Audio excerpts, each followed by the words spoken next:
دوستو یہ واقعہ آج سے 3500 سال پہلے پیش آیا تھا۔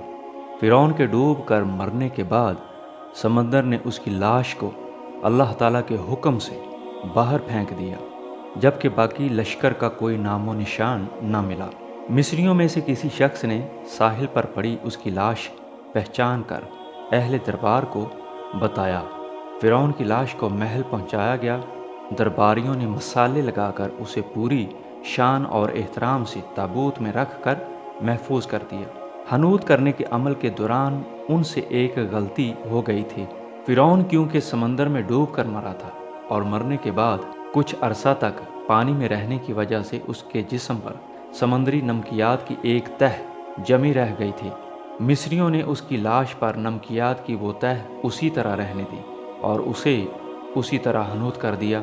وقت گزرتا رہا، زمین و آسمان نے بہت سے انقلاب دیکھے جن کی گرد کے نیچے سب کچھ چھپ گیا، حتیٰ کہ فرعونوں کی حنوط شدہ لاشیں بھی زمین کی تہوں میں چھپ گئیں۔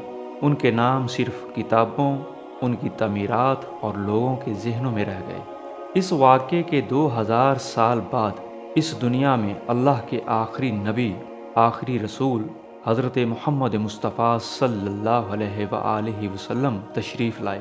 ان پر نازل ہونے والی آخری کتاب قرآن پاک میں فرعونوں کے قصے بڑی تفصیل کے ساتھ بیان کیے گئے تھے، اور اسی سلسلے میں اس فرعون کا جسم محفوظ کرنے کی بابت آیت بھی نازل ہوئی تھی، جس کی سچائی پر سب اہل ایمان کا پختہ یقین تو تھا، لیکن وہ سمجھنے سے قاصر تھے اس خدائی کا دعویٰ کرنے والے کی لاش کہاں محفوظ کی گئی اور کیسے اسے عبرت کا نشان بنایا گیا۔ 1871 عیسوی میں مصر کے ایک شہر الغورنیہ سے تعلق رکھنے والے غریب اور معمولی چور احمد عبد الرسول کو فرعونوں کی حنوط شدہ لاشوں کی طرف جانے والے خفیہ راستے تک رسائی مل گئی۔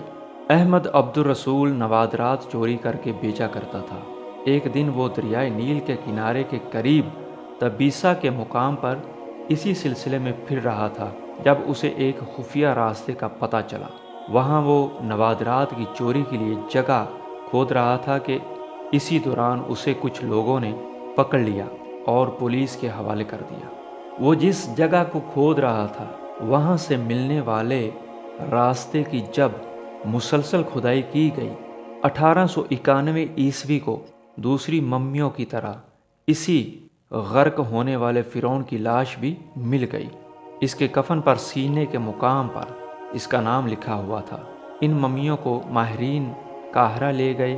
جب ان ممیوں کا تفصیل سے جائزہ لیا گیا تو فرعون والی ممی پر جمی نمکیات کی تہ سے تصدیق ہو گئی کہ یہ وہی فرعون ہے جسے اللہ نے پانی میں غرق کر کے بدترین انجام سے ہمکنار کیا تھا۔ یہ بہت بڑا واقعہ تھا۔ اس کی تصدیق کے لیے دنیا بھر کے ماہرین آثار قدیمہ اور سائنسدان مصر کی طرف امڑ پڑے۔ مختلف سائنسی ٹیسٹ کرنے کے بعد دنیا بھر کے سائنسدانوں نے تصدیق کر دی کہ دوسری سب لاشوں کی نسبت صرف فرعون کی لاش پر ہی سمندری نمکیات کی تہ جمی ہوئی تھی۔ اس تصدیق کے بعد اسے فرعون کی لاش قرار دے کر عجائب گھر میں محفوظ کر دیا گیا۔ 1882 عیسوی میں فرعون کی ممی خراب ہونے لگی تو اس وقت کی مصری حکومت نے فرانس کی حکومت کو درخواست کی کہ فرعون کی ممی کو خراب ہونے سے بچایا جائے، نیز جدید سائنسی ذرائع سے اس کی موت کی وجہ بھی معلوم کی جائے۔ چنانچہ مصری اور فرانسیسی حکومت نے مل کر ممی کو فرانس لے جانے کا انتظام کیا۔ جب فرعون کی لاش کو فرانس پہنچایا گیا تو ایئرپورٹ پر اس دور کے فرانسیسی صدر بذات خود حکومت کے اعلیٰ عہدیداروں، تمام وزراء اور فوج کے افسران کے ساتھ استقبال کے لیے موجود تھے۔ فرعون کی لاش کا استقبال کسی عظیم زندہ بادشاہ کی طرح کیا گیا۔ فوجی دستوں نے سلامی دی۔ فرعون کی ممی کو ماہر ڈاکٹروں کی ٹیم کے حوالے کیا گیا۔ اس ٹیم کی سربراہی ڈاکٹر مورس بوکائے نے کی تھی۔ مائکروسکوپک ٹیسٹوں کے ذریعے ممی کے تمام اعضاء کا باریک بینی سے جائزہ لیا گیا تو معلوم ہوا کہ اس کی لاش اور جسم میں سمندری نمکیات ابھی تک موجود ہیں اور موت کی وجہ بھی پانی میں ڈوبنے کی وجہ سے ہوئی تھی۔ ایک بادشاہ کی موت پانی میں ڈوبنے کی وجہ سے ہو، یہ ڈاکٹر مورس کے لیے حیرت کی بات تھی۔ اس نے اس ممی کے بارے مزید جاننے کی کوشش کی تو اسے معلوم ہوا کہ اس بادشاہ کی موت کے حالات مسلمانوں کے نبی حضرت محمد مصطفیٰ صلی اللہ علیہ وآلہ وسلم پر اتری کتاب قرآن کریم میں تفصیل سے درج ہے۔ اسے علم تھا کہ جہاں سے یہ لاش ملی ہے وہ ایک اسلامی ملک ہے، چنانچہ تجسس کے ہاتھوں مجبور ہو کر وہ مصر پہنچا۔ وہ ایک سائنسدان تھا۔ اس نے اس معاملے میں مصر کے ہی ایک سائنسدان سے ملاقات کی۔ اس سائنسدان نے قرآن پاک کھول کر اسے یعنی ڈاکٹر مورس کو سورت یونس کی آیت 90 تا 92 کا ترجمہ لفظ با لفظ سنایا۔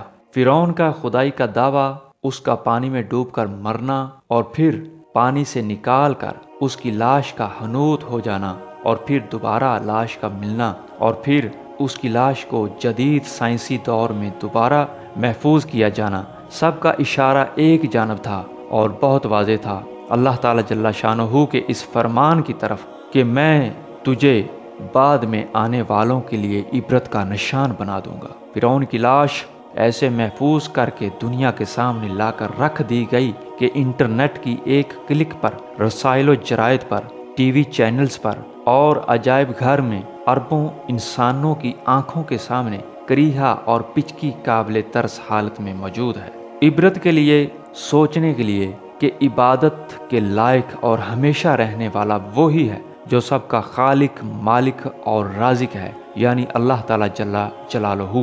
ڈاکٹر مورس نے آیت کا ترجمہ سنا تو اسی وقت پکار اٹھا، قرآن سچا ہے، کلمہ پڑھا اور مسلمان ہو گیا۔